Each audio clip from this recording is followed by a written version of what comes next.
വാടനപ്പള്ളി ഗ്രാമപഞ്ചായത്ത് ഓഫീസിൽ ഔദ്യോഗിക ആവശ്യത്തിന് വരുന്നവർ മാന്യമായ വസ്ത്രധാരണ രീതി അവലംബിക്കണമെന്നാവശ്യപ്പെട്ട് പൊതുജന ശ്രദ്ധയ്ക്കായി വെച്ച ബോർഡ് ആർട്ടിക്കിൾ 21 പച്ചയായ ലംഘനമാണെന്നും പൊതുജനങ്ങളുടെ അവകാശങ്ങളിലേക്കുള്ള കടന്നുകയറ്റമാണെന്നും പഞ്ചായത്ത് ഭരണസമിതി ഈ വിഷയത്തിൽ പൊതുജനങ്ങളോട് മാപ്പ് പറയണമെന്നും മത്സ്യത്തൊഴിലാളി കോൺഗ്രസ് സംസ്ഥാന സെക്രട്ടറിയും മുൻ മണ്ഡലം കോൺഗ്രസ് പ്രസിഡന്റുമായ KV സിജിത്ത് ആരോപിച്ചു.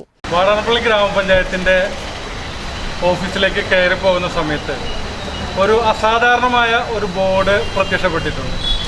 പൗരാവകാശത്തിൻ്റെ മീതെയുള്ള കടന്നുകയറ്റമാണ് ആ ബോർഡിൽ പറയുന്ന വിഷയം. പഞ്ചായത്തിലേക്ക് വരുന്ന ആളുകൾ വളരെ മാന്യമായ രീതിയിൽ വസ്ത്രം ധരിക്കണമെന്നാണ് പഞ്ചായത്ത് അധികാരികളുടെ ഒരു ബോർഡ് അവിടെ വയ്ക്കപ്പെട്ടിട്ടുള്ളത്. എന്താണ് ഈ മാന്യത എന്നുള്ളത് പഞ്ചായത്ത് സെക്രട്ടറിയോട് ഞങ്ങൾ ചോദിച്ചപ്പോൾ അദ്ദേഹത്തിന് അത് മറുപടി ഇല്ലാത്തൊരു വിഷയമായിരുന്നു. അദ്ദേഹം ഞങ്ങളിപ്പോൾ കഴിഞ്ഞ ദിവസം വൈകിട്ടാണ് ഈ ബോർഡ് കണ്ടത്. ഇതിനു മുമ്പ് നമ്മളുടെ ഒന്നും ശ്രദ്ധയിൽപ്പെട്ടിട്ടില്ല. ഈ വിഷയം പഞ്ചായത്ത് സെക്രട്ടറിയുമായി സംസാരിച്ചപ്പോൾ അദ്ദേഹം അതിനേക്കാൾ മുമ്പ് തന്നെ ഈ ബോർഡ് ഇവിടെ ഉണ്ടോ എന്നുള്ളതാണ് അദ്ദേഹം പറഞ്ഞത്. കോൺഗ്രസ് പ്രവർത്തകർ പ്രതിഷേധവുമായാണ് പഞ്ചായത്ത് സെക്രട്ടറിക്ക് പരാതി നൽകിയത്.